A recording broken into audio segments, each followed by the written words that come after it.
हर हर महादेव। जय माता दी।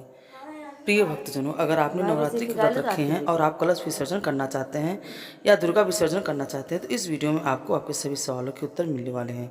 वीडियो का बहुत महत्वपूर्ण है, पूरा जरूर देखिएगा। आज की इस वीडियो में आप जानेंगे कि कलश विसर्जन कब और कैसे करें, विसर्जन का शुभ मुहूर्त क्या रहेगा, कन्या पूजन यदि आपने नहीं किया है तो कन्या पूजन कब और कैसे करें, कलश के ऊपर रखे हुए नारियल को किसे देना है, माता की चौकी, कलश और नारियल का, ज्वारे का जल, सामग्री क्या करना है। विसर्जन करने से पहले जान लेते हैं कि विसर्जन के महत्व के बारे में।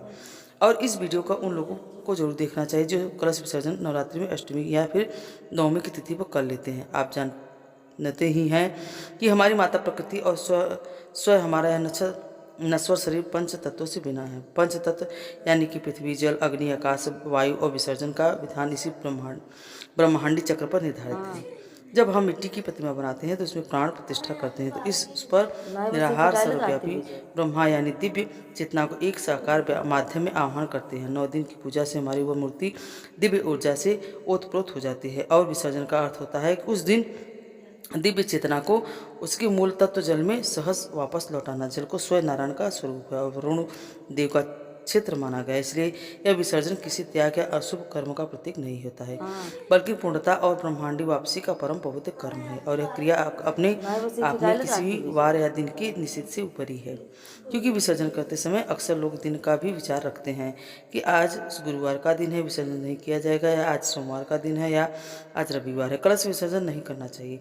यह वीडियो उन लोगों के लिए भी महत्वपूर्ण है जो किसी भी वार का विचार करते हैं, क्योंकि हमारे पुराणों में कहीं भी ऐसा स्पष्ट निर्देश नहीं है कि गुरुवार को यह विसर्जन ना किया जाए। और हमारे शास्त्र वार पर नहीं ना दिन पर नहीं बल्कि तिथि के केंद्रित हैं। दशमी तिथि ही विसर्जन का काल माना गया है। शिव पुराण में स्पष्ट वर्णन है कि देवी दुर्गा ने दशमी तिथि को ही महिषासुर का वध किया था और इसी दिन वह कैलाश पर्वत अपने लोक को वापस लौट गई थी। इसलिए विसर्जन के लिए जो सबसे सही समय माना जाता है वह दशमी तिथि। और कालिका पुराण में नवरात्रि व्रत के समापन के लिए एक समय स्पष्ट निर्धारित किया गया है, जिसके अनुसार अपराह्णे दशम्याख्यात कुर्या दिव्या समापनम। कालिका पुराण के अनुसार दशमी तिथि के अपराह्न काल यानी दोपहर के बाद और प्रदोष काल से पहले ही देवी का विसर्जन कर देना चाहिए। कलश विसर्जन भी इस समय कर देना चाहिए।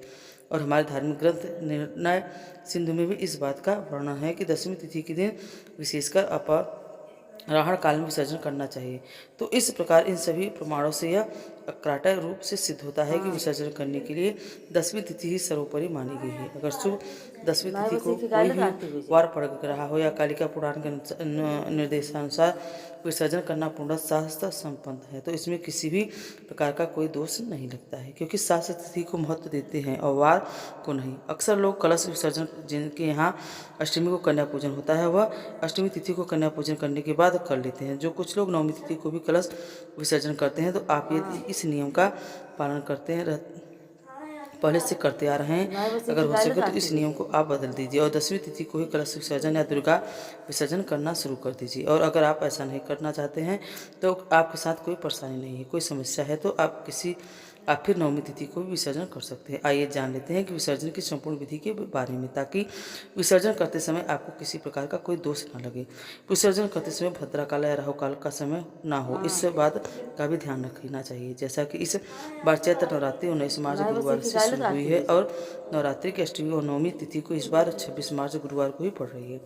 27 मार्च शुक्रवार को दशमी तिथि भी है और नवमी तिथि सुबह से 10:06 तक रहेगी। ऐसे में आप 27 मार्च शुक्रवार को यदि कलश विसर्जन करते हैं तो यह बहुत ही ज़्यादा शुभ रहेगा। हालांकि हम आपको दोनों ही दिन का राहुकाल समय बता रहे हैं, ताकि जब भी विसर्जन करें तो उस समय राहु काल के समय का आप ध्यान रख कर सके।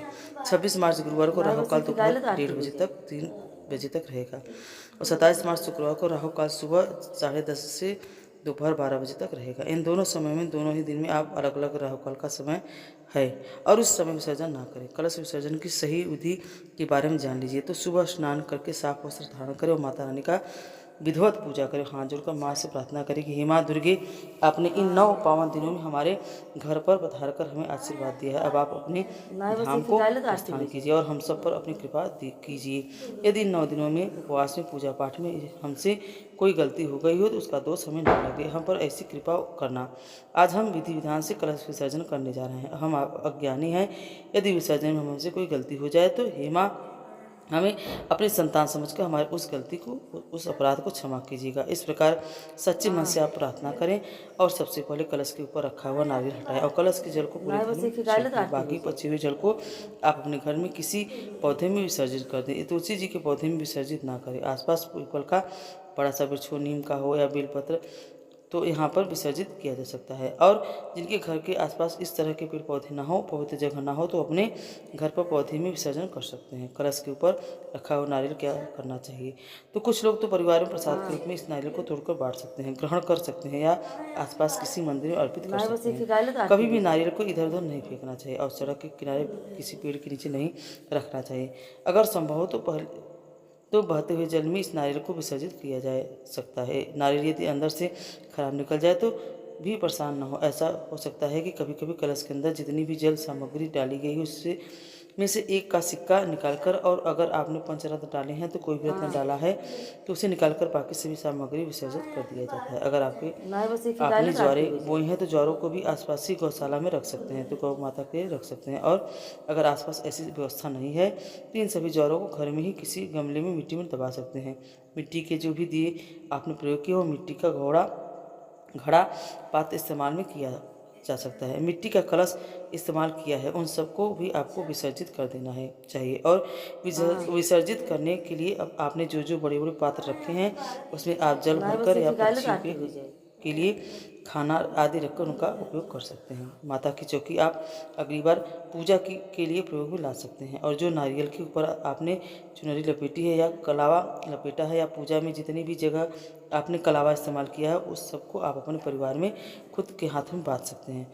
चुनरी को घर के मुख्य द्वार पर दरवाजे पर बांध सकते हैं या फिर अपने घर के मंदिर में रख सकते हैं। चौकी पर रखी हुई गई माता की प्रतिमा को वापस से आप अपने मंदिर में रख दीजिए। और गणेश भगवान की जो प्रतिमा को मंदिर में रख दिया था, अगर आपको सुपारी के रूप में गणेश भगवान को स्थापित किया है तो पूजा में जितनी भी जगह आपने सुपारी इस्तेमाल की उन सबको विसर्जन कर दिया जाता है। जितने भी बाकी फूल पत्ते आदि हैं उनको विसर्जित कर दीजिए। अक्षत आपने जहाँ जहाँ प्रयोग किया है या जौ या फिर गेहूँ भर कर रखे हैं उन सबको भी अक्षत या इस तरह की जो भी सामग्री है पंछियों के खाने के लायक होंगे उन्हें पक्षियों के लिए डाल सकते हैं। बहते जल में उनको विसर्जित कर सकते हैं। नहीं लगता है विसर्जन करते समय पर्यावरण या बहुत अधिक ध्यान नहीं रखें। कोई भी ऐसी सामग्री जो जल को दूषित करती है या जैसे कि प्लास्टिक आदि का कोई भी सामान आप इधर उधर नहीं फेंकना। अगर आप ऐसी गलती करते हैं तो विसर्जन करते समय जो दोष लगता है उससे आप भागी बन सकते हैं। किसी भी पूजन सामग्री को इधर उधर नहीं डालना चाहिए। सड़क के किनारे कभी भूलकर भी विसर्जन न करें। आपके घर पर बहुत सारी ऐसी परेशानियां आ सकती हैं जिसके बारे में आपने सोचा भी नहीं होगा। इसलिए विसर्जन के लिए आप आसपास जगह ना मिले तो नदी तालाब की व्यवस्था ना हो तो कोई पवित्र जगह ना हो तो कोई पवित्र पेड़ पौधा ना हो तो सभी सामग्रियों का विसर्जन अपने घर में किसी भी खाली गमले में मिट्टी भरकर कर सकते हैं। कन्या पूजन अष्टमी और नवमी तिथि को किया जाता है। तो कन्या पूजन करते समय ध्यान रखें कि कन्याओं को सबसे पहले प्रसाद दे, पहले उनका तिलक आदि करके पूजन करें, उसके सबसे कलावा बांधे और सबको टीका लगाए, फिर प्रसाद में हलवा खीर पूरी और चने से उसके बाद ही उन्हें सात्विक भोजन कराएं। फिर विदा कर से बोले कन्याओं के साथ एक पटुक भैरव का पूजन करके उन सभी को भेंट स्वरूप दक्षिणा दी और या उनके काम में आने वाली वस्तुओं को उन्हें भेंट स्वरूप दे। और कन्या पूजन करने से यदि माँ दुर्गा की पूजा में कोई कमी रह गई हो तो वह पूर्ण हो जाती है। इसलिए कन्या पूजन में अपनी सामर्थ्य के अनुसार आपको पूजन करना चाहिए और कभी कोई कंजूसी नहीं करनी चाहिए। और जाने से पहले सभी कन्याओं के हाथों से एक फल जरूर रखें। खाली हाथ कभी विदा नहीं करना चाहिए और सबके चरण छूकर उनको विदा करें। और इस प्रकार से आप कन्या पूजन कर सकते हैं। आपने यदि माता रानी को श्रृंगार की सामग्री अर्पित की है तो श्रृंगार की सामग्री आप किसी निर्धन सुहागन महिला को भेंट स्वरूप में दे सकते हैं और खुद भी आशीर्वाद के रूप में सुहाग की किसी भी सामग्री को प्रयोग कर सकते हैं। कुंवारी कन्या भी चूड़ी बिंदी आदि या मेहंदी काजल आदि अपने लिए आशीर्वाद में रखकर बाकी सामग्री को भेंट स्वरूप में दे सकते हैं। यह थी आज की वीडियो। उम्मीद है आपको पसंद आई होगी। तो आपको कथा कैसी लगी या जानकारी कैसी लगी, अच्छी लगी तो कमेंट में जरूर बताएं। अगर आप हमारे चैनल पर नए हैं तो प्लीज़ हमें लाइक और सब्सक्राइब जरूर करें। हर हर महादेव। जय माता।